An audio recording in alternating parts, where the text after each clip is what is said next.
Hey folks, how you doing? Let's get the camera down to a regular position here, yeah? Okay. A little live improv to start the night off. So we're talking about creativity, so start with a little bit of music. Let's pull this fun little retro scanline filter off. Take a minute to do that. Watch this. Here we go. Still have like some of the drone track going here. I'll let that run for a minute.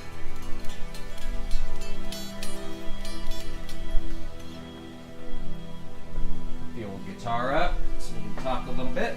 Today we're going to talk a little bit about inspiration. What the heck is inspiration? People view it as magic. I don't view creativity as magic. I have a little bit different view of it.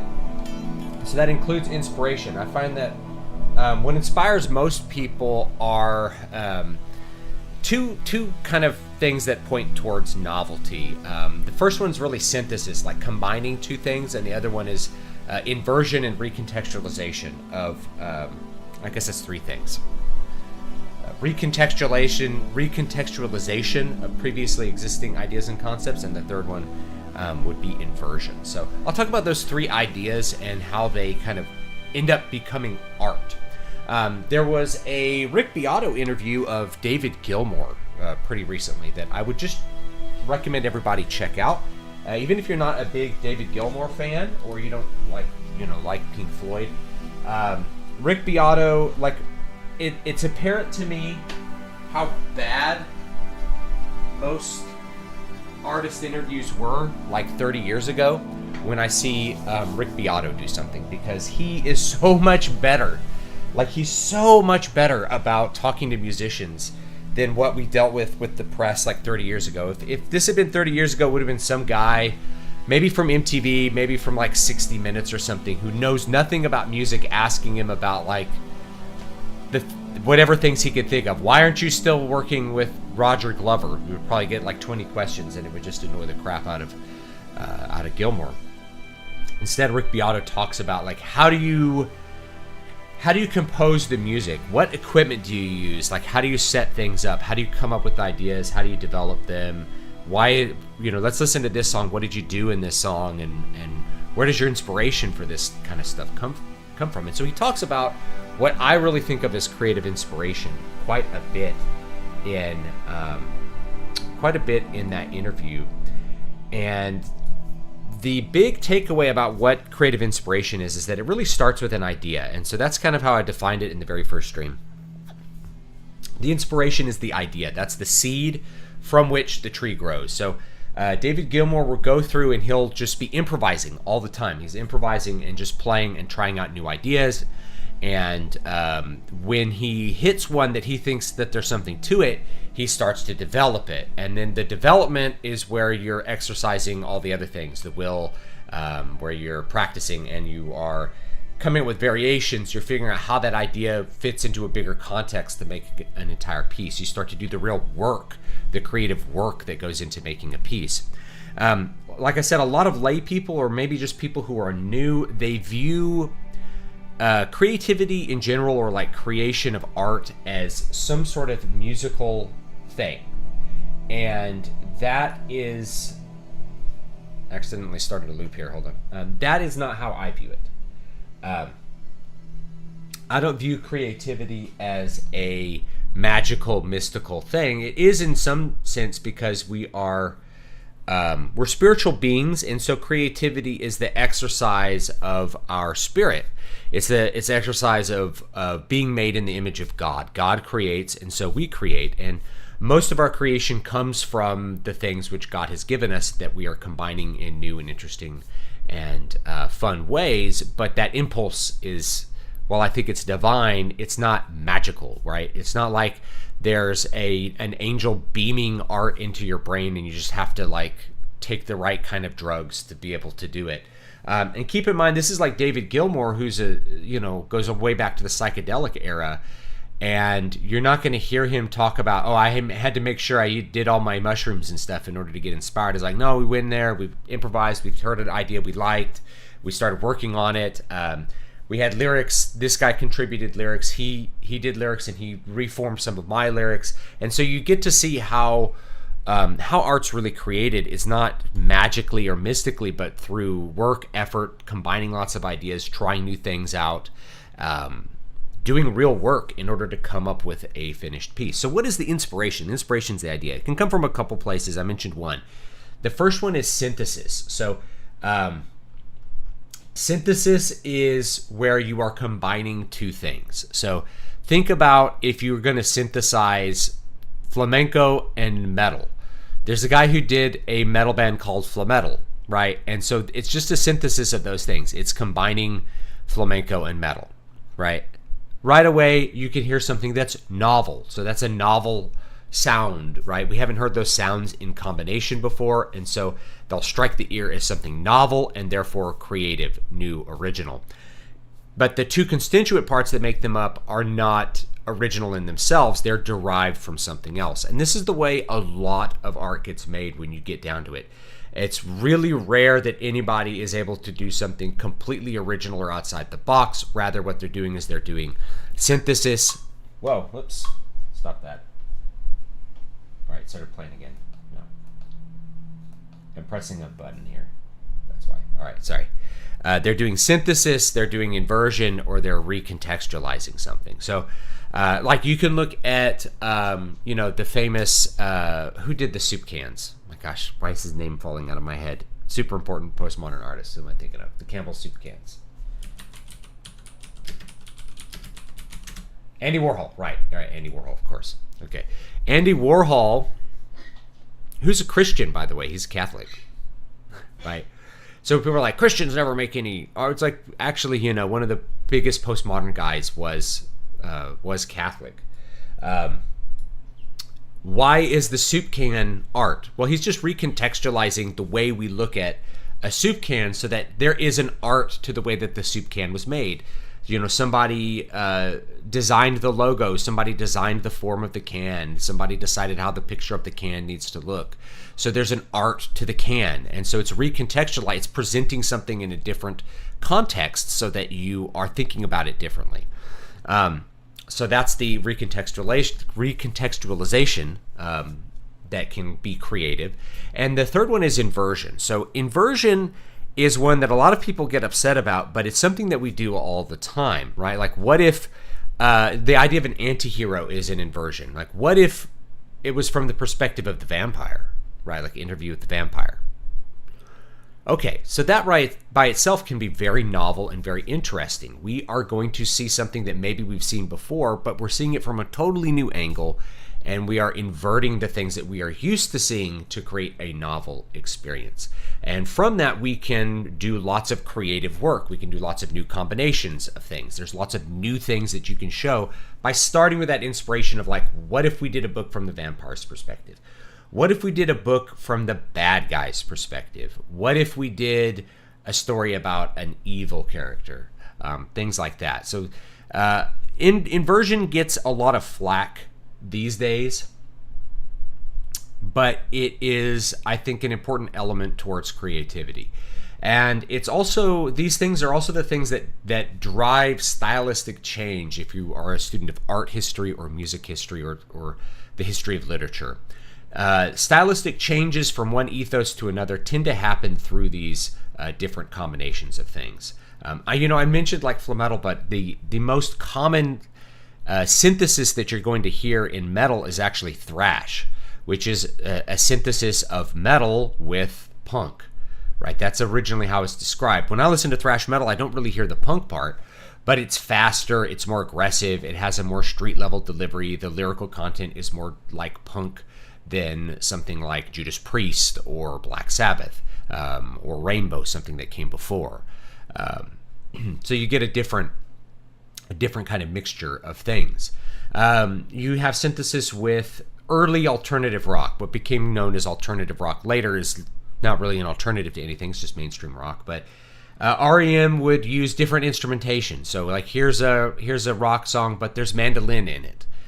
So that is something that a unique and interesting and creative approach.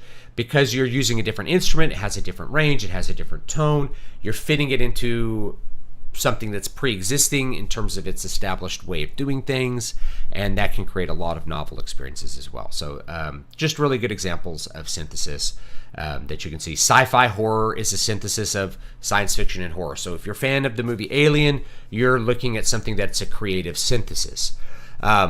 If you are a fan of The Godfather, you're actually looking at something that's a creative inversion. Okay, and The Godfather is an inversion. Rather than having it be about the bad guys trying to catch the robbers, it's about the robbers themselves. And that can be something that's really interesting. So gangster movies, cowboy movies, spaghetti westerns were an inversion of the westerns which came directly before it, which were about good guys catching robbers. Instead, you have these morally neutral, morally gray, or just bad guys catching each other, right? Bandits as the main characters. That is a kind of inversion that people really attach to. And so it becomes so popular that people now think of the original inversion of the Western with the spaghetti Western as being the default mode of the way Westerns are. Westerns are about tough, gritty, morally gray guys fighting it out in a desert landscape. It's like it wasn't actually all that way. It used to be a lot more cut and dry and more about cops or robbers or cowboys and Indians. If you go back to like the 50s, and a lot of the TV shows that showed up in the 50s had that more straight approach to it. So it's one of these interesting things. We have a whole genre of movies, gangster movies like Goodfellas and Godfather, that are about the robbers themselves. And it's kind of asking a question like, what if we did it from the perspective of the robbers, right? So someone says, Zimumaro says, it's not so much, inversion is not so much the problem as subversion. I'm not going to dig into what that means and what you mean by that, but when we're talking about creativity, we're talking about how things get inverted. And in fact, I did it with Water of Awakening, so I have that one here. So I'll talk about that one for a minute. So Water of Awakening is, in a lot of ways, about inverting a lot of fantasy tropes, right? So some basic fantasy tropes that you might see in this. Let me see, am I out of focus? I look a little out of focus. Hold on a second. Let me make sure I'm in focus. So I might be a little out of focus here. Hopefully this, yes, I was out of focus. Let's turn autofocus on. Okay, that's a little better. All right, Water of Awakening. Sorry, I was a little blurry there. Okay, Water of Awakening. This is an inversion of a lot of different fantasy tropes. Where did the inspiration for this come from? Well, the whole story kind of leapt into my mind as I was driving between Modesto and Bakersfield to see my mom, and I was driving my family down, and everybody was like asleep, and so I was completely by myself alone, and I came up with this story. This story kind of popped into my head, and it's an inversion of a lot of things. So rather than the hero being a man, the hero is a woman. That is an inversion. Like, what if we had a girl hero? Now, nowadays, that tends to take center stage, but it really is more of a more classic approach to fantasy that we're gonna have a female main character. And there's actually nothing really new about that. That's been done before, like Red Sonja and all kinds of things. You have sword and sorcery women that go way back, right? It's not really new to have this, but rather than say Bilbo going off as a man, rather than Lancelot going off, it's going to be a woman. And rather than having a B story that's about love, right, which I have in the book that I'm currently writing on stream, it is she's already married, right? So she's already married, and she's going to save her husband. Her husband has some sort of weird, indescribably evil sorceress illness. She gets presented with an opportunity to save him. So that was also an inversion. I didn't want a romance. I wanted the romance to be about the relationship already existing and fighting to save someone's life. And so that's what I did with this one. Rather than, the hero going and kind of gaining power. Now, this is a standard trope. She actually does that. But, she fails a lot along the way. So it's kind of like the Hobbit, where like Bilbo just fails a bunch until he succeeds, and he succeeds with power once he gets the power. So there's a there and back again element to this. So that's not an inversion, but there's this inversion with those sorts of themes. And there's also the theme of change, right? And to me, this is a little more subtle, but it's not about change from one thing into another. It's about change from a fallen state into a more elevated state. So it's actually like a going backwards. Rather than like gaining power, you're actually gaining the power that you didn't know you lost through the fall of man, right?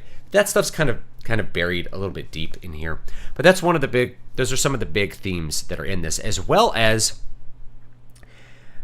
a kind of failure, right? Is that what you are searching for, sometimes you're not going to be able to actually get it. And you're going to have to accept a lesser success, because that's the way that life works out a lot of times, right? It's kind of like how Bilbo could have like all the treasure, but he's like, I can't even carry it back. What was I thinking, right? Is that I can't even get all this stuff back again. So that started as kind of an inversion. Like, I want a female character and I want her to be married already. And I want that to be about saving the husband rather than the wife, which is what we typically see. And not so much like the man is a damsel in distress, but somebody who's seriously ill. And so going on an adventure to do all that kind of thing. And then, of course, you have some animal companions, but they're really gross. Like, they're ravens that eat dead people. And, there's some fun little things like that I throw in there as well. So, yes, inversion is a really good way to start with any kind of creative endeavor.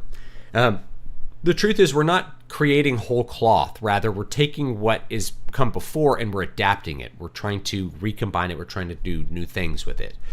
You see this with the development of music. If you're into popular music, it's like Pink Floyd did not come up with their sound out of whole cloth. They started in a rock and roll tradition that had developed up through the 60s. Starting with R&B. So it was a 20-plus year tradition, growing out of blues and growing out of R&B, growing out of early rock and roll. And they started with that as the base point, and then they changed a bunch of stuff. Same thing with like King Crimson or any of the British prog bands that you might like with Yes. Yes was like, well, we'll take rock and roll, but we'll add more classical stuff to it. We'll use classical forms. We'll use classical chords, classical guitar. We'll do different instrumentation.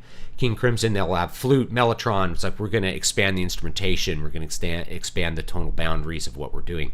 We're going to push the bounds of what we're doing and synthesize from outside. Bring in jazz stuff, bring in classical stuff in order to enhance the sound and create something that's new and original. That's all synthesis. So synthesis is a really, really popular one, as well as like inversion. If you think there's a book that's kind of popular now. I think it's called, or a fantasy book. It's about like the bar wenches in the inn, right? So what is that? Is that inversion? Well, it's kind of a recontextualization and inversion and kind of synthesis, right? You start with D&D fantasy, and then rather than having it be about the adventure, you're going to have it be about the barmaid. So it's same but different. And you can use this, by the way, to design a pitch, a log line, or a description for your book. Is same but different sells a lot of books. I have sold a lot of copies of Voices of the Void with it's Lovecraft meets Aliens, or Aliens meets Lovecraft. And whenever I say that to people, they're like, oh, I want to read that. I don't know where it is. I've lost it. I lost it in there somewhere. Who knows? Voices of the Void.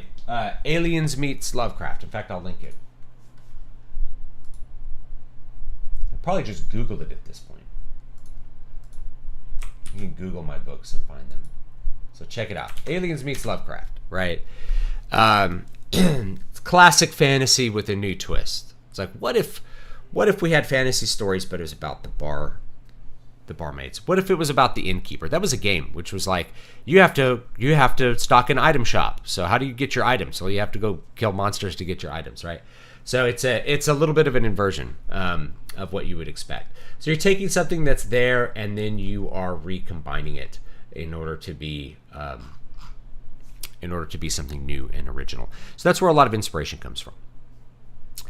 I'd like to think of it as a seed that grows. So you have one idea, and then from there you can think of there's many ideas that can attach to that, right?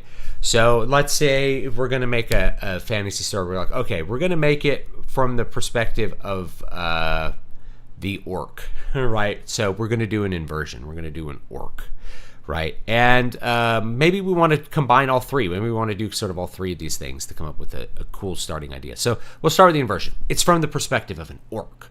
The orc is the main character, and he lives with the other orcs in the mountains, and they're super evil. Okay, so that's a good start.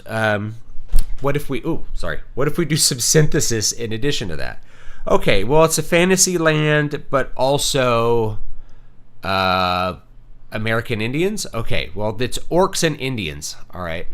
Orcs and Native Americans. Or we could do orcs and Aztecs or something, right? Okay, so what's the conflict? Well, the orc is trying to get the Aztecs to stop capturing goblins to sacrifice to their evil deities.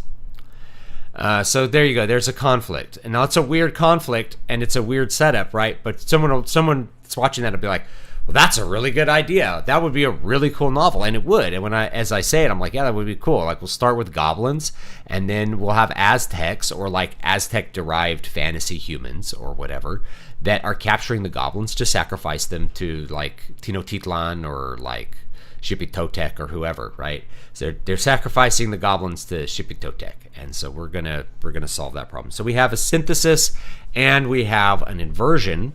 What can we do? Can we recontextualize something? Is there like a recontextualization that can happen with that? Well, now you start to get into necessary like meta territory where like the goblin is telling a story to a person in maybe, it's told to a person in a modern bar or something, right? And so there's all of history is wrong kind of thing that you could add into that would make it interesting if you wanted to try to go at that level. So you can do things like that, right?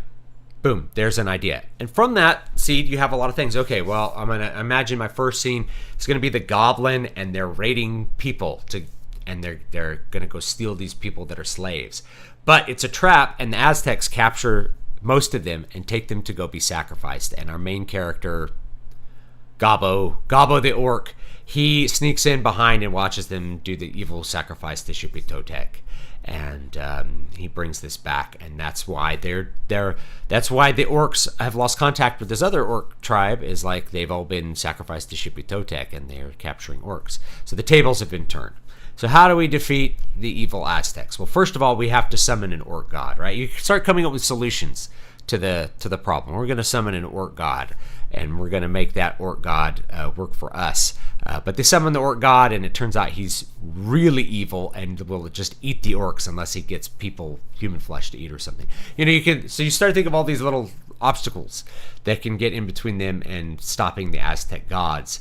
And then you find out maybe there's a reveal like the Aztec gods are, some other kind of ancient entity, and Gabo the orc assembles his party and goes deep into the pyramids to fight Xipitotec, and manages to like push him back into the netherworld or something like that. There's your like weird fantasy story. It's a synthesis and it's an inversion of a lot of things that you would think about.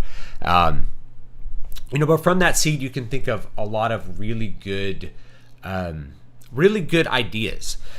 So to me, one of the things that I have trouble with as an artist is not the inspiration part. Like, that's easy. I can come up with a million ideas. It is deciding which ones to act on, right? It's deciding which ones to do, right? Like that idea I just came up with, it's like, that might be the next Live Write project. That could be a really great little book to do for the next Live Write project. Totally off the wall, very weird.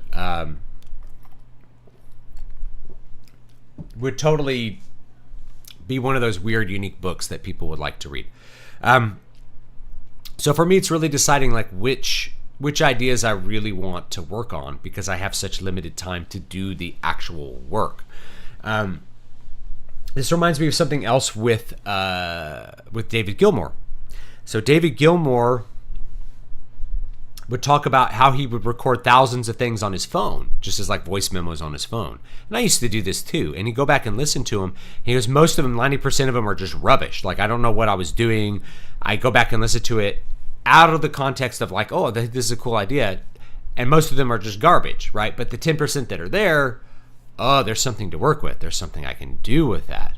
And that's a really interesting way to think about inspiration too. He's just recording all the inspiration, all the ideas, all the seeds. And then he just picks the seeds that he thinks are best or that he's most interested in working on developing, and then turns those into full songs. And they work. All right, let me check out the chat real quick. Make sure I didn't miss anything. Are you a fan of the new Penguin show? Haven't watched it. Sorry. I don't watch TV shows usually, so just be aware of that. Like if someone asks, hey, did you watch the show? The answer is 99% of the time I haven't watched it because I don't like TV shows. Turning all the lore into a story. So GLav project. Yeah, you got to have a story, not just lore. But the lore can be an inspiration, right? I mean, the lore could be, I have this idea for this magic system that's like that. It's like, okay, that's your inspiration. Cool. Now you have to actually craft it. You have to use your effort and your will and your knowledge to turn it into a story that someone else wants to read.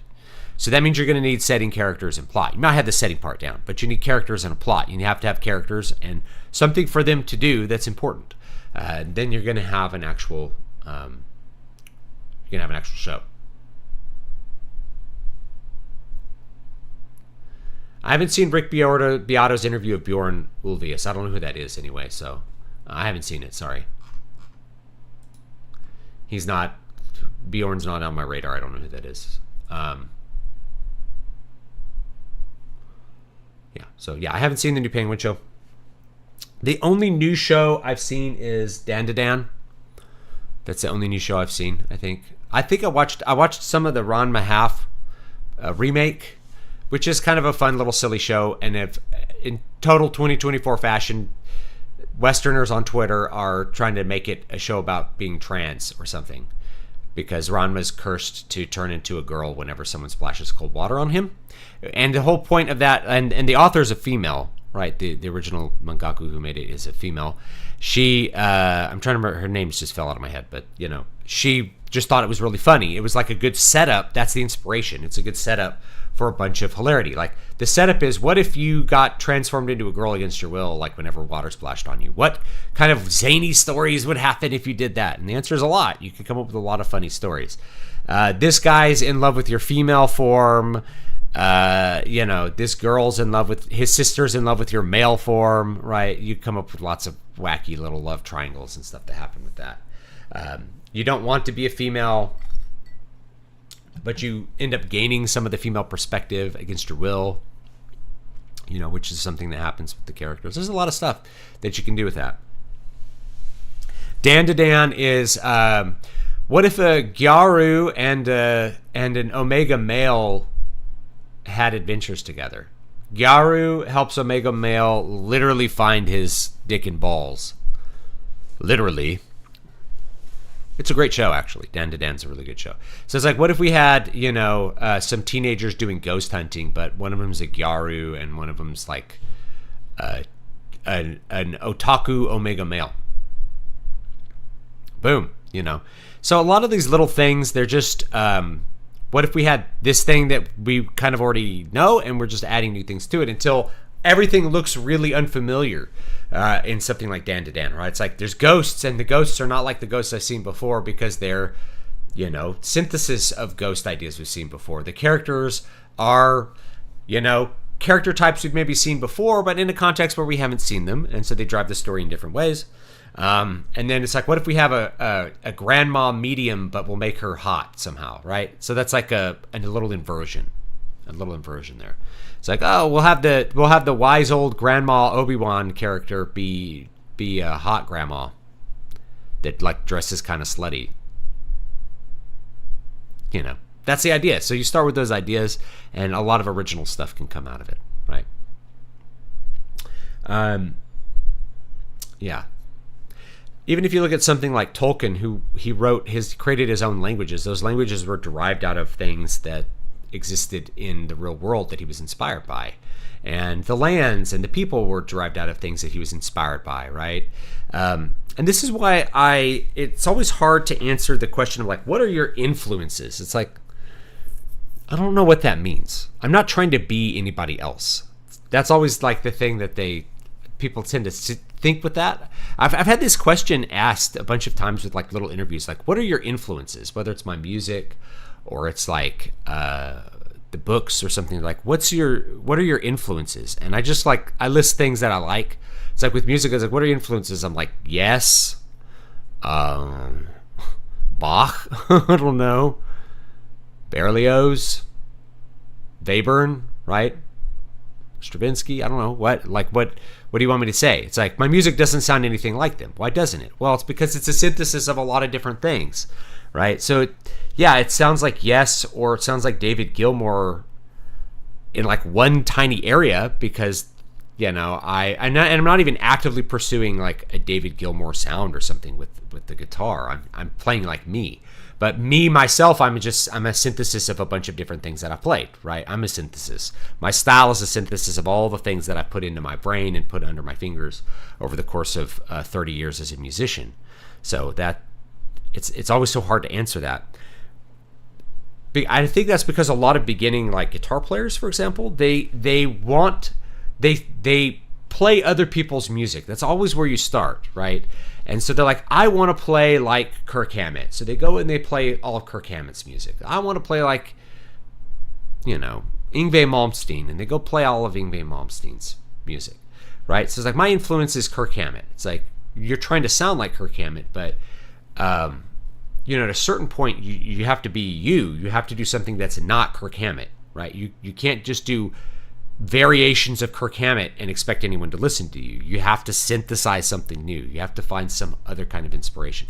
So it could start with like, what if I did Kirk Hammett, but like, I don't know, on classical guitar? And it's like, oh, then actually Kirk Hammett has done some classical guitar, but you get the idea, right? So it's always a hard thing for me to answer. So I just like list things that I like. Ooh, who's your influences? Ooh. I like a bunch of these things. I like Poul Anderson, and I like J.R.R. Tolkien, and I like Michael Moorcock and Robert E. Howard. I like these things. And it's like, well, are you actively trying to do that? I've only written one book where it actually started as like a synthesis on a specific author, and that was Demon Ex Machina, which was specifically there to start, like the starting place was Lovecraft's style. What if Lovecraft was writing in 2021? What would he write? Well, he would write like a story like this, right? He would still be concerned with the edges of what we know scientifically, and he'd be putting demons in there and aliens and monsters for us to consider. And so that's what I did with Demon Ex Machina. I'd recommend the movie Hot Fuzz. Hot Fuzz is really funny. The script's so tight, so many pays off, and it's got a good plot. Yeah. Any dystopian book recommendation? So the problem with dystopian fiction is that we live in the dystopia. That's why there's no dystopian fiction anymore. So if you just want the classics, it's going to be 1984. It's going to be Brave New World, Catch-22. Those are pretty classic staples of dystopian fiction. But you can also look at things like Snow Crash by Neil Stephenson. That's kind of a seminal cyberpunk work, but it is definitely dystopian, so I would recommend that one. And it's got a great plot and a lot of interesting ideas in it as well. So Snow Crash is a really good one. I'm trying to think of any others that are like specifically dystopian. I don't know. You guys could probably think of some in the chat besides just like the classics. Yeah,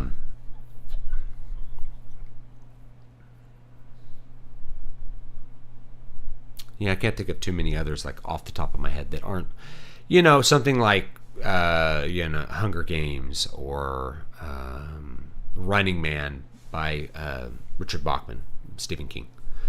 Right. So Running Man's a good one. Let me think if there's some others that I'm sure I've read bunches of these. What's an interesting one if you want a good piece of synthesis is I have it here. It's a Brandon Sanderson book. It's an interesting one. Dystopian Superheroes. It's called Steelheart.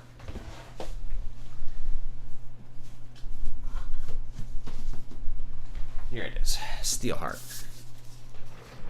Okay.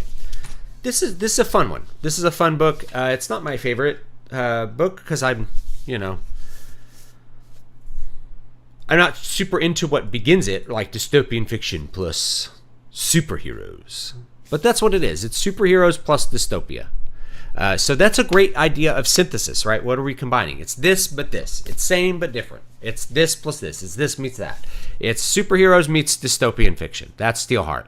Really good book. So if you're looking at something that's a little more action-packed and a little more heroic, about heroes really doing something, you want something that has that orientation, I think Brandon Sanderson does a really good job with this one. Sanderson is a really talented writer and is able to work outside the standard fantasy genres just fine, and this is an example. I think if he were to write straight science fiction, I think he would do a really good job of it as well. But he would probably do something that would be a synthesis. It's like, what if you had like Warhammer 40K is a synthesis. It's fantasy in space, right? It's Warhammer fantasy setting, but in space, and so you get lots of fun things. Elves in space, the Eldar in space, you could do that, right? Someone had suggested this, like, what if you took the elves from your story and you went, way into the future? So you had these immortal elves living in a sci-fi setting. I'm like, that's perfect. It's like science fiction, spaceships, but elves, right? But the elves are still around and there's magic. Boom. Boop, boop, boop. Put it all together. It's perfect, right? Are you picking up the Hello Kitty fuzz? I remember back in the day you had a video with the guitar. Yeah, I have a Hello Kitty guitar already. They came out with a new one, but I have the original, so I'll probably just stick with my original. The new one has a pink headstock. They also have a white version. So if I were collecting them, I would collect the original. There's a black variant of the original, black and pink, that's really cool looking, I think. But it's rarer and it's harder to find. This stuff used to be a lot easier to find. And so now they have the pink one back with a pink headstock, and then they have a white one, and the white one looks really good too. But I think if I were to buy another weird guitar, I would probably buy a Hatsune Miku guitar. That's on my if I were I'll show it to you guys real quick. I'll show it to you. The Hatsune Miku signature electric guitar is actually really, really good.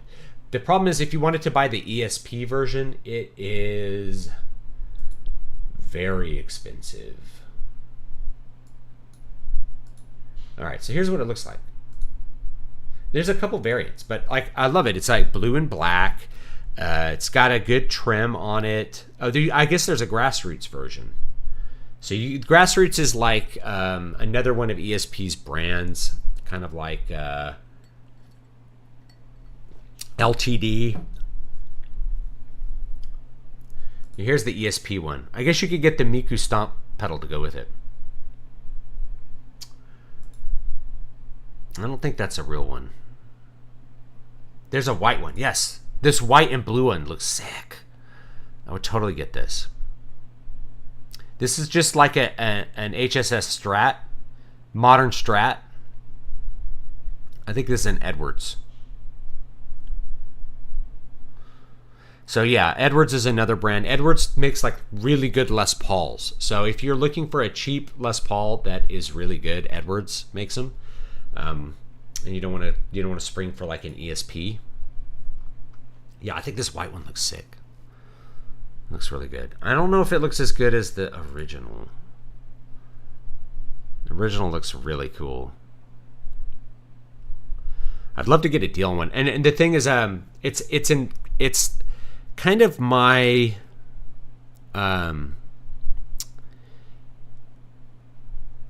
it's my Meteora kind of upside down.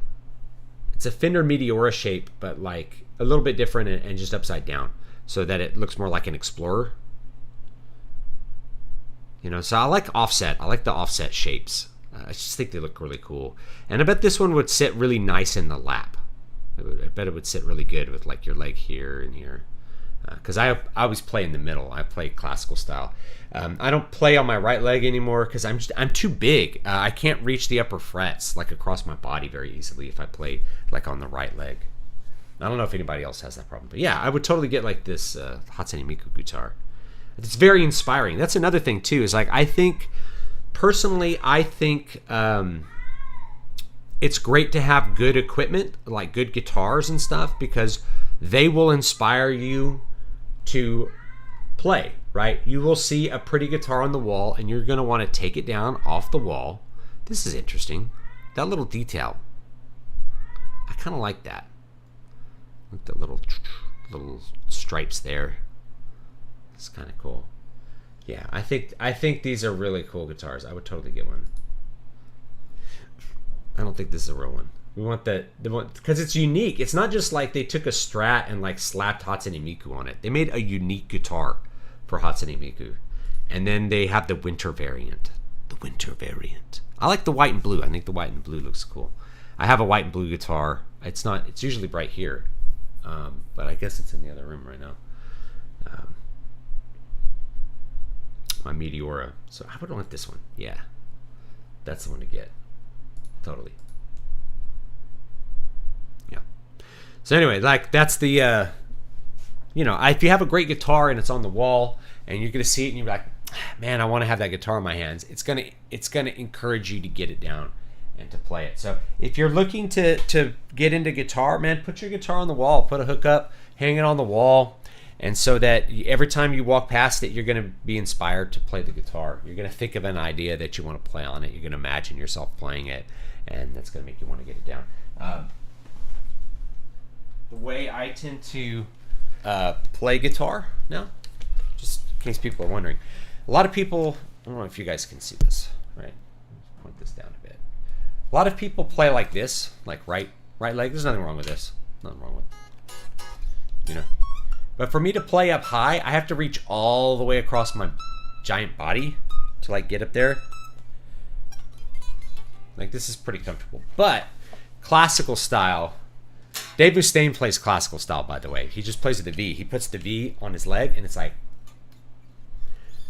then like this, it's still very comfortable for me to reach to the first position, just like with the classical guitar. But it's really easy also to get up in the, to get all the way up into the higher registers.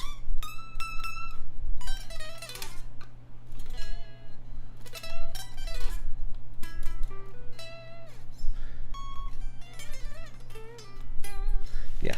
So anyway, that's the way I play guitar. And so I think that Hatsune Miku guitar would like fit really good on there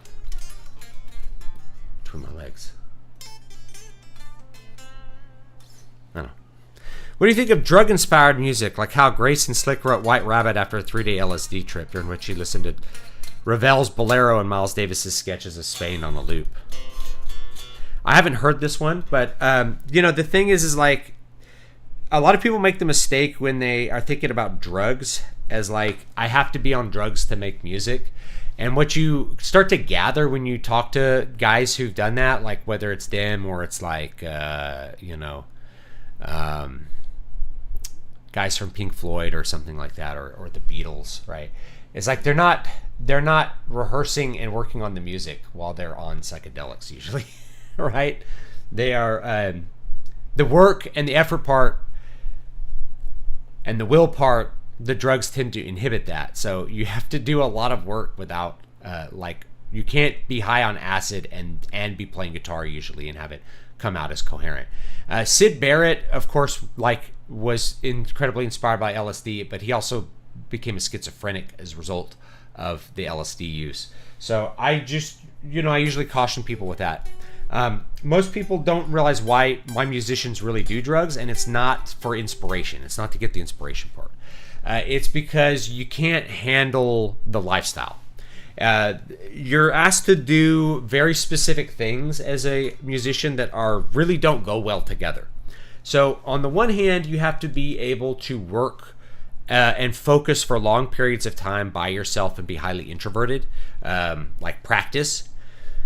And on the other hand, you have to get out on a stage in front of people and be highly extroverted, connecting with other human beings and performing for them. So those drugs tend to be used to do those various things, right? That you might have heard it like, I got to do heroin to chill out. It's like, yeah, because it's so stressful. Or they do, they drink alcohol so they're not a nervous wreck. They smoke marijuana so they're not a nervous wreck. They do cocaine so that they could stay up all night gigging, right? Or like the Beatles did amphetamines and all kinds of stuff. Not because they needed it to be creative, right? But because they were gigging they were doing like 3 gigs a night in Germany, which is crazy. So yeah, they used drugs in order to sustain the lifestyle. So that's why musicians tend to get hooked on drugs. Is it's not because they need the drugs to be inspired to make creative music, right? As I just demonstrated, you can come up with incredibly creative ideas just by mixing 2 random things together. Famously, Jim Butcher wrote the Fury series, I think based on a bet of what they could combine, and it was like Pokemon and something else, right? It's Pokemon. I don't remember what it was, but it was synthesis. Pokemon meets this, and he wrote a whole series on it, and it was a hit, and it was really good. It's like, can you do that? The answer is yes. You can totally do that. So the idea that you need drugs to be creative, I don't think that's true. I think what most people don't understand is, especially not psychedelics, that's not what people get hooked on. They get hooked on the stimulants and they get hooked on the depressants because that allows them to operate as a musician a little bit easier. It allows them to perform. It allows them to deal with the anxiety. It allows them to focus, right? Why are musicians using cocaine in the studio? It's so that they can focus, right? They can focus really hard on what they're doing. Cocaine is a nootropic. That's the other thing too, when people are like, I'm taking these Alzheimer's drugs. It's nootropics. I'm like, why did you just take methamphetamine, man? Take Disoxin or Ritalin, right? You're trying to force yourself to focus on something you don't care about. Like, there's way more potent drugs for doing that. The Nazis were on meth. That's very effective fighting force when you put all your soldiers on methamphetamine. Oh, thank you. Demon Ex Machina has uncanny parallels to Pickman's model. Yeah, the whole idea of Demon Ex Machina was really to emulate the style of Lovecraft in a modern setting, not so much to do like synthesis or the other kind of stuff that I tend to do. Yeah, I can't help it. When I put a guitar in my hands, I start playing. I do love this Parker Fly. This is like a really, really, really cool guitar. I think I'm gonna get a different strap though. Like, this strap has like one of these 80s sunsets on it, but it's like on my back when I play, so you never see the cool graphic. You just see like it's blue. I'm gonna get like an orange one or something for this guitar. A really light strap, like feather light is what I want. Psycho-Pass anime. There's a lot of dystopia in anime. Cyberpunk is a new one that's pretty dystopian, and it's pretty good. That Hideous Strength is a good classic dystopia. So That Hideous Strength is the third of the Space Trilogy by C.S. Lewis. I recommend you read all 3 because they each have a really different flavor one from another. The first one, Out of the Silent Planet, he goes and visits Mars and has an adventure there, learning about this sort of planet that's at the end of its lifespan. Then the second one, he goes to Venus, and it's an inversion of that. So rather than the planet at the end of the lifespan, it's the planet at the beginning of its lifespan where there's a new Adam and Eve. There's an Adam and Eve on Venus. And it's like, what if you could stop the devil from causing the fall of man? And that's the story, and it's a pretty good one. Although that tends to be the more overlooked one of the trilogy, I think.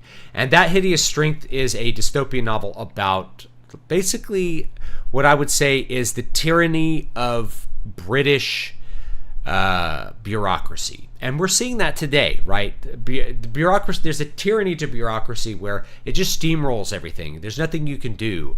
In a polite society, you're used to the established courts and established systems in adjudicating your rights. And when they no longer do that, civilized people often don't know what to do. And so that is a really good exploration of those themes and those ideas and that hideous strength, because the heroes, if you will, tend to be civilized men, and what they have to do in order to overcome the bureaucracy is they have to resurrect a very uncivilized man. They resurrect Merlin, who's this druidic wizard, and it's the animals that undo the civilization of man. The horrible demonic civilization gets undone by animals, and by this primitive man, Merlin, this medieval man. So it's a really interesting, again, an inversion of a lot of things there.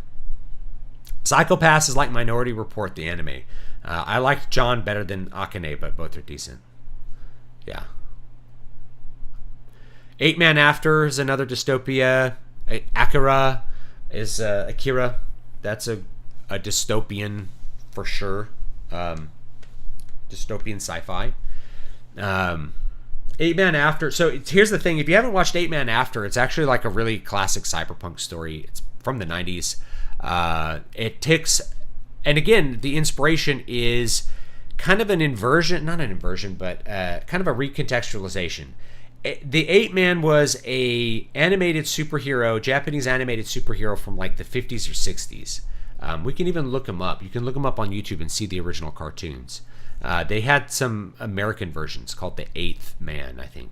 But they took 8 Man and said, okay, we're going to put him in a cyberpunk dystopia. It's 8 Man in cyberpunk dystopia, this but that.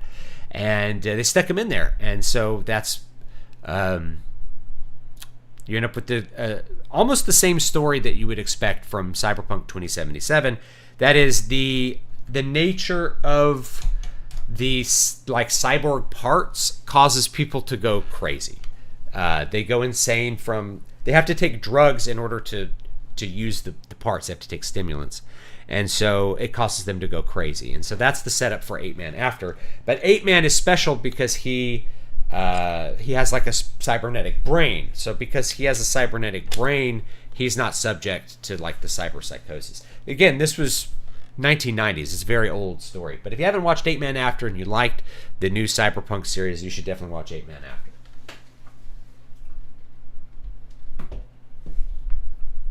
Okay. Put that up.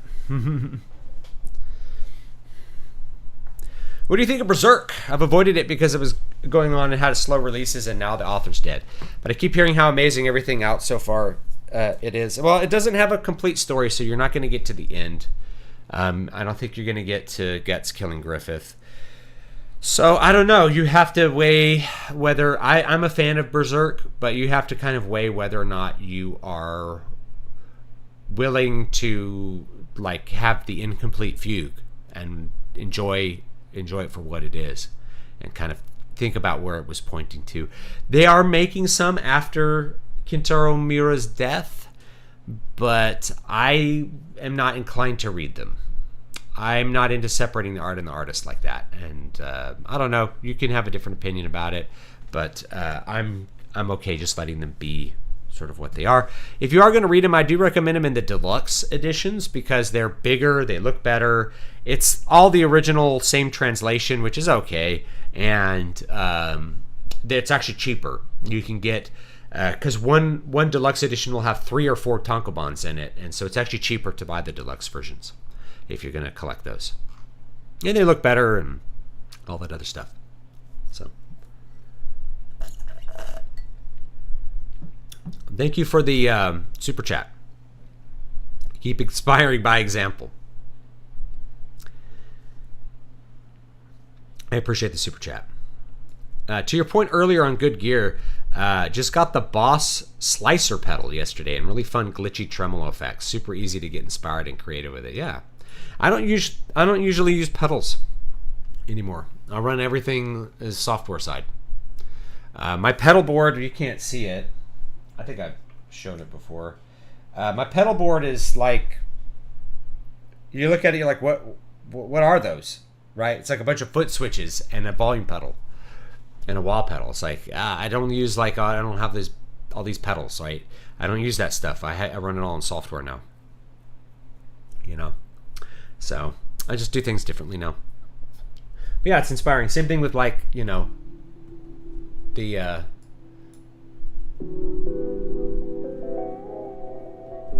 I'm playing the Ableton Push, but you know, it's having it out. Just you get inspired to. Sometimes a patch will inspire you. You know, you get inspired hearing, and you can even, you know, maybe I want to change it a bit. We can.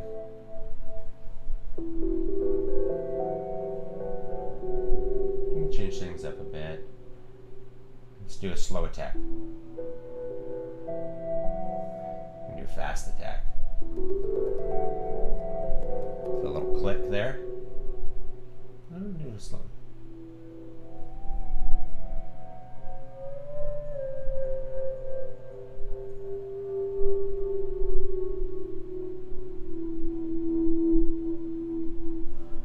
And do it a little faster.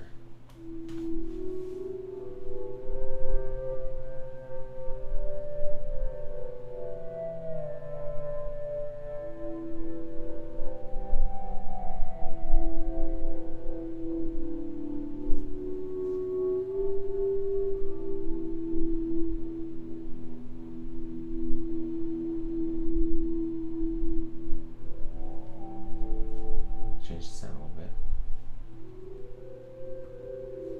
A lot of stuff you can do with this. I'm gonna. Oh yeah, let's do this filter.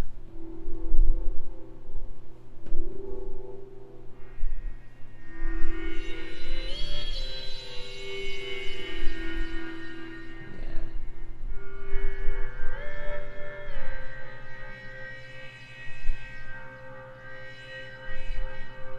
You can do something like this.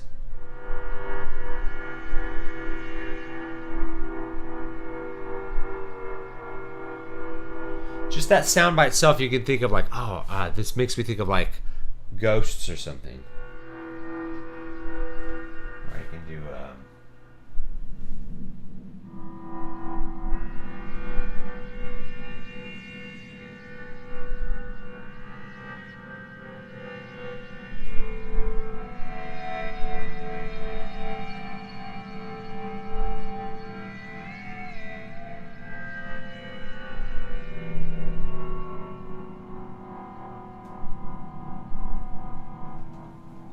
Some ideas. 8-Man was noted by the RoboCop's maker. The guy who made RoboCop. Some guy who did Starship Troopers, right? Who created RoboCop? I now sound. Was it based on anything? And Paul Verhoeven. That's right.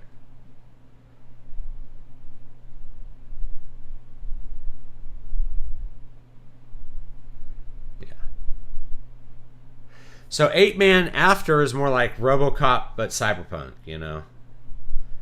I guess it was an original screenplay.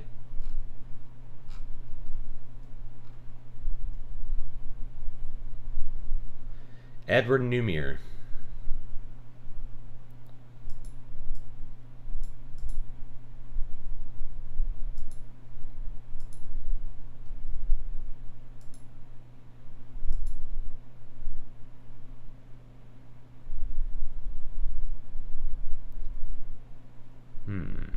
Yeah.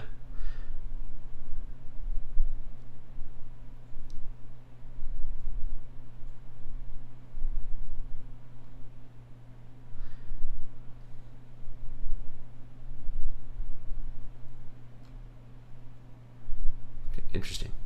I can't find anything where he mentions 8-Man.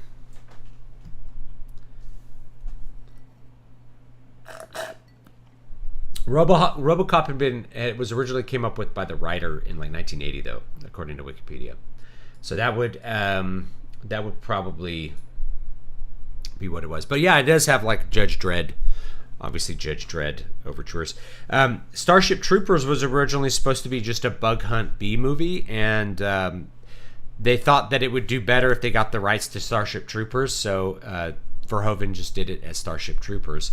And there's kind of a meta thing with Starship Troopers where it's Starship Troopers is the is the propaganda film. It's made as a fake propaganda film, right? So people are like, why is he presenting it as a utopia? It's like, because it's a propaganda film. So that's the meta layer there, is that this is the propaganda film you watch to get you excited to kill the bugs. We don't actually know what the society would have looked like because we're only watching the propaganda of it, right? All right, thank you, Michael. Thank you for the super chat. Sounds awesome. Thank you for always having these streams. You're welcome. Late to the party. Thank you, Sound Engraver. Thank you for the super chat. I appreciate it. But yeah, that's the story of Starship Troopers. That's why, like, the people are like, it's a satire. It's like, it is, but it's really a satire of a propaganda film. So the whole idea is that you're watching a propaganda film and it's all fake anyway. That's why it's so silly. So I think a lot of people miss that about the Verhoeven work. And I'm not a fan of the original Starship Troopers book. It's not a book I like very much. I don't think it's Robert Heinlein's best book. And it's always like, people I think get obsessed with it because they like the idea of a like warriorocracy. They like the idea of soldiers being the only people with suffrage. That just appeals to people who are kind of we have kind of like a cult of the military, and so it appeals to people who have those sorts of feelings that like the only people who should have a say in society are the military men. It's actually an inversion of how it was in Rome. So in Rome, you could only serve in the military if you were eligible to vote. So only citizens could serve. You didn't become a citizen by serving. That kind of happened later, but not really. But instead it was you had to be a citizen in order to be eligible to join the legions. That's how it was originally for a long time. Again, so it's like a reversal of what a lot of people think. So I think that appeals to a lot of people, and they haven't thought that much about it. I don't like the original book. I've done videos on this on why I don't like the original book. I don't think it's a well-written book. It doesn't really have a plot. It's very much concerned with talking about its own philosophy, and I think that's why people think it's interesting, is they find the philosophy interesting. But I find the philosophy that underpins it to be not very thoroughly thought out. Just because somebody has signed on to be in the military doesn't mean that they have skin in the game the way that a person who owns land and is like doing actual production in society might. The other problem is that it's also backwards because you're assuming that restricting the franchisement to military people will improve society, but for that to function, then the government that's using the military needs to already be good, in which case the solution is postdating the solution of the problem, right? So you're presenting that this idea is like, this is a solution to fix our problem of a bunch of babies sucking the government teat. But in order for that to solve the problem, the government using the military has to already be good. The last 20 years of military adventurism should cure people of that notion, right? Is that are individual soldiers who served in Afghanistan better than other voters? I would say so, but were they used well? And then as time goes on, in order for you to get citizenship, you have to already be agreeing with what the government is doing with the military. That wasn't the case for people in 2001. They were already in. But at a certain point, it's like you're buying into the conflict, which means the only people who vote are people who already at least tacitly, agree that what the government is doing with the military is good. In other words, you're not going to solve the problem because you are going to be filtering it only to people who already agree with what the corrupt government is doing. Now, will they vote welfare away from people who didn't serve in the military? Maybe. So maybe that would solve a problem. But the idea that it would somehow improve our enfranchisement problem, I think it's a little shallow. So I've talked about that in a couple of videos, as well as some of the weird things in the book. Like there's a strong Oedipal undercurrent in the book with Rico and his father. That's just very, I don't know. It's kind of ugly to me. I don't like it, and I don't know. It'd be hard for me to think about it in context of all the other weird things that Heinlein wrote. Like Stranger in a Strange Land is basically about the sexual weirdness that the entire sci-fi crowd was into in like the 60s and 70s, including like molesting children and things like that. So I don't know. I think Stranger in a Strange Land is an interesting book to read. It's better than Starship Troopers. It explores the ideas better, but its ideas are also on a bad foundation as well.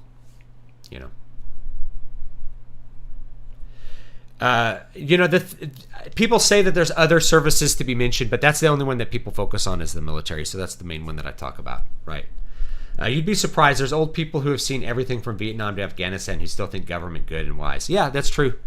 I don't know how like being in the military is going to be a good or accurate civic filter. It could be one, but in order to enact that, you have to already have good people in control of government, in which case it's not really a solution at that point. I thoroughly dislike Stranger in a Strange Land.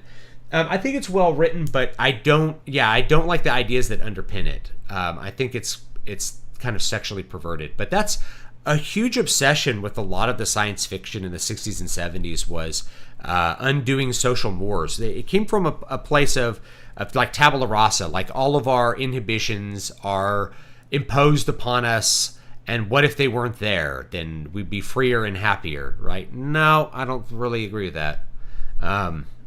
We actually had a fairly radical enfranchisement system during Reconstruction where Union veterans held a lot of political sway. I'm not an expert on Reconstruction, but I'm aware of a lot of it. There's still people who are upset about the way Reconstruction worked, Heinlein apparently pressured various of his male friends to sleep with his wife. It doesn't surprise me. That's the first time I've heard that, but it doesn't surprise me. But the whole scene was into that weird stuff, and that includes like child molestation. There's major child molestation scandals. You had Marion Zimmer Bradley, who abused her daughter, Moira Grayland, who wrote a book about it called The Last Closet. This stuff has come to light, but it hasn't been talked about a lot. I guess because people still revere a lot of these older science fiction writers, and they also like the idea of breaking down sexual mores because they want to... I don't know. They want to sleep with a lot of people, I guess. They're interested in fulfilling their fantasies. Starship Troopers was a hard read. What did you think of The Moon is a Harsh Mistress? Okay, yes. Moon is a Harsh Mistress is a fun one. But again, that's another one that's got sexual weirdness, right? It's got like 3 men, like multiple men would share a woman. I think it's a really good... I think the inspiration for it's really good. Like, what if the moon rebelled, and how would you deal with that? And then it starts with an idea. If you had more men than women, how would the culture rearrange to have that? Now I had this. The reverse of that is in Prophet of the Godseed, where because of constant war, the male population has been decreased to the point where polygamy is normalized because it's the only way to keep population numbers stable. Is you have to have multiple wives because most of the men are dead. Most of the men are dead from war. So you have to have polygamy as a pretty normal institution. Otherwise, you wouldn't be able to continue. The population would decrease too much. So The Moon is a Harsh Mistress. I haven't read those I need to go back and read some of these. I haven't read them in years and years. I think it was a good one. So I'm just not a big fan of Starship Troopers on a technical level. I just don't like the way it's written. I don't think there's much plot. And then I think people like it because the ideas are compelling. And while I think the ideas are interesting, and I even kind of like the way he presents them, it's almost like a Socratic dialogue. I don't like the ideas themselves. When I think critically about them, I think it's probably a condition of like a post-war welfare society. I understand what Robert Heinlein was really thinking and talking about, but I'm not inclined to take his solution. Ray Bradbury was pretty normal. I hear that too, and also I heard people didn't like him. I heard other science fiction writers didn't like Ray Bradbury. Just, you know. Also, a lot of the older science fiction writers like Edmund Hamilton and Leigh Brackett, a married couple, and Henry Kuttner and C.L. Moore. Yeah. I like Leigh Brackett's stuff. So Michael Moorcock also took down Starship Troopers. What did he call it? He wrote a long essay about why he hated Starship Troopers. But it's because he thought it was fascist. It wasn't because he thought that wouldn't solve the enfranchisement problem. The problem of the Republic is figuring out who to vote, who gets to vote, you know. I haven't read any Alistair Reynolds. I have not read any.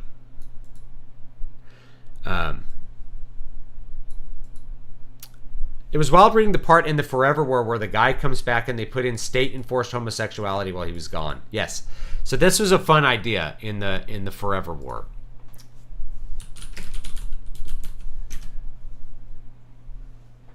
Joe Haldeman wrote that. That's right. Okay, so I have to Google it. Who wrote this? And then so what happens is he's compelled to just go back into the service because by the time he gets back to Earth, it's just a foreign country. It's a completely foreign culture. Everything is alien. So we got to get back out into space. I just want to get off this planet. You know what I mean? My husband and I follow Bradbury's sense of pace and prose, one of the best writers out there for science fiction and fantasy. I like Ray Bradbury. I've only read a couple of his books, so I should probably read more of them when I get a chance. But I like Ray Bradbury. Who wrote Canticle for Leibowitz? That's a good one to read too. Since it's not Walter Miller. So Canticle for Leibowitz is a really influential kind of post-apocalyptic book. It's a really cool book if you are into Fallout. If you want to see like the origins of a lot of the ideas in Fallout, then you should check out Canticle for Leibowitz. It's a cool book. That's another good one that I like. Another classic science fiction book. Kind of takes place in like 3 different little time periods, if I remember right.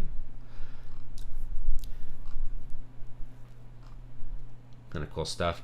He finds like some hidden blueprints from before the nuclear war, and they treat them like religious documents because they don't really understand them. Yeah, the Forever War. That's an interesting one. I'm trying to think. Well, Ender's Game is not dystopian. But it has a good and interesting idea with like no, I think again I'm thinking of the Forever World. Ender's Game is good too. Ender's Game is a good one too. I think there's time dilation in Ender's Game. I'm trying to remember now. There's time dilation in Prophet of the Godseed. That's like a central part of that book. But anyway, I'm starting to run out of time and my voice is starting to fail because I've been sick for like 10 days. So I need to kind of wrap it up and get ready to go. I really appreciate all of the super chats, by the way.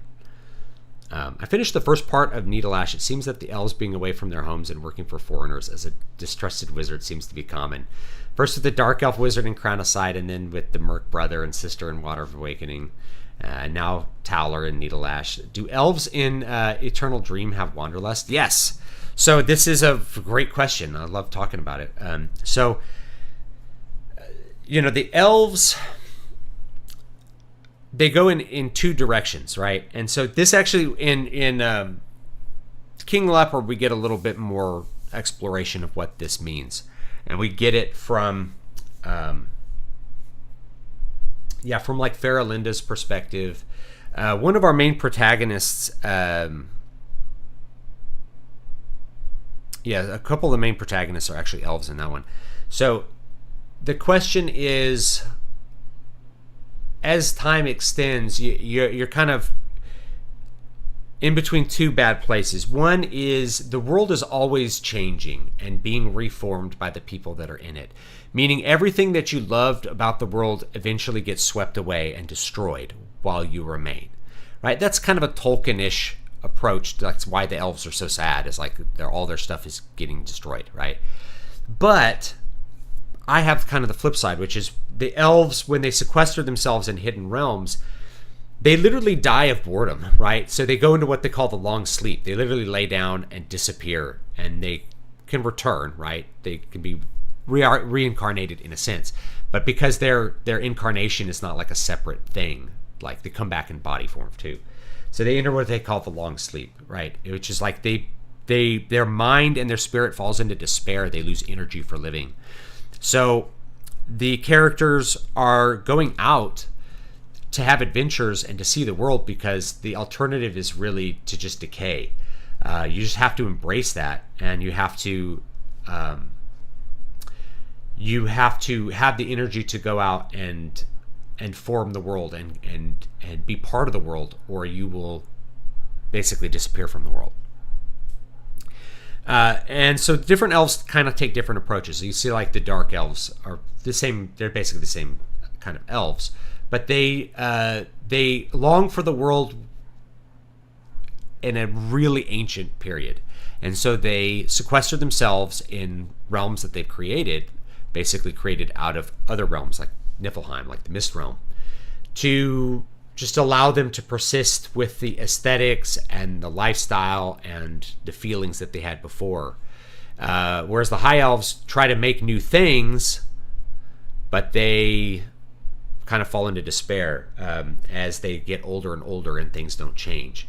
Elves lose the energy of life, the way that we would get old and kind of, old people are not interested in eating. Old elves, they start to lose interest in anything.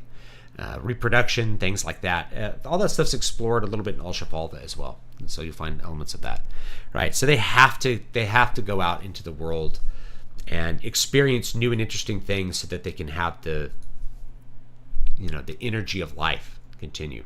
So that's why they get wanderlust. They're bored. They're literally bored to death. So you have to go out and do something. When you're bored, you got to change what you're doing.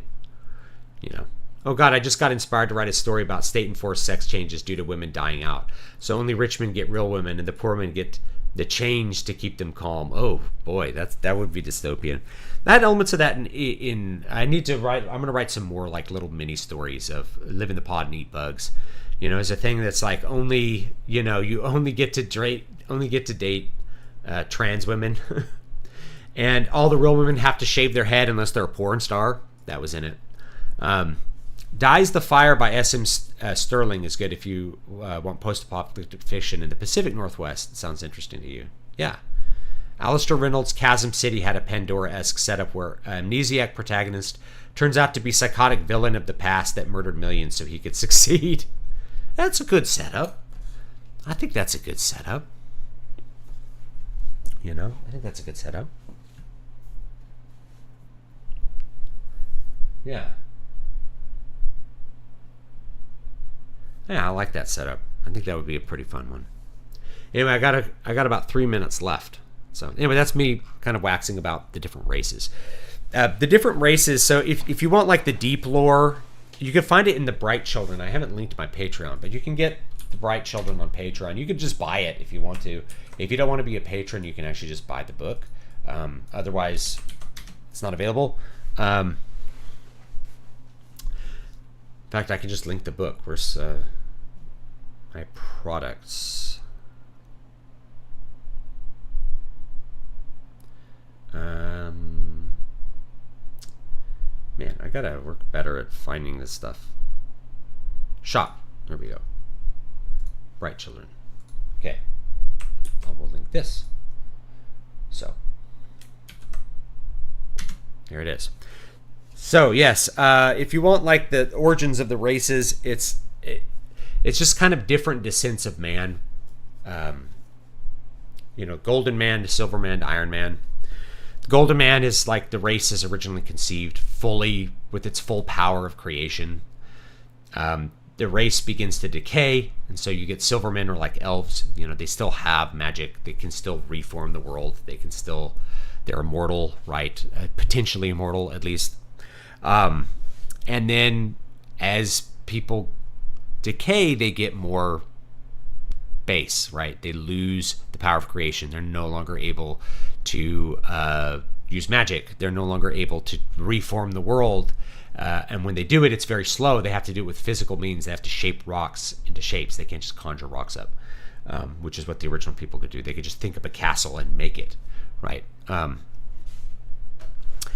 And you have the Drysen. There's also a couple of races like the Ebothin that I haven't really put in the stories yet because I wanted to start with really kind of classic fantasy that people like. Anyway, like the Drysen or the Orcs, they are people who have embraced the physicality. They've embraced being physical beings. And so they originally have like dark rites where they can put your soul back into your preserved body and you achieve immortality that way, rather than having your spirit kind of wander into the realm of the dead, wander to the underworld.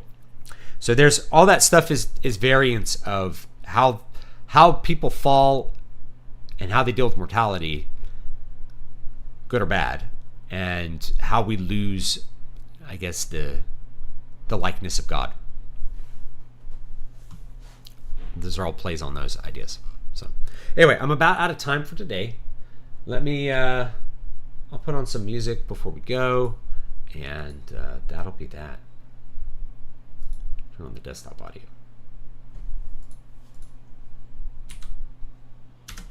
I have a new one here. Okay. The Lingering Cold. Pull that one up. Yeah, all right.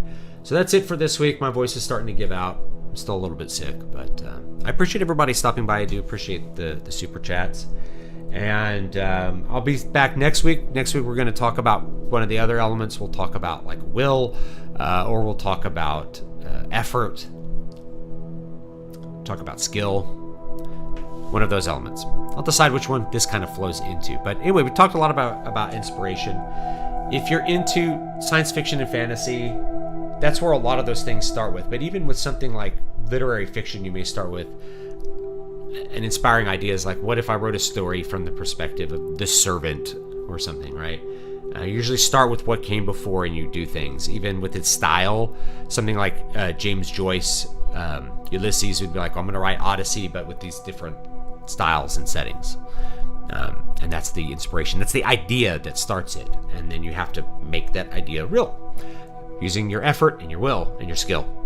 So thanks so much, guys, and I will see you all next time. Have a great day.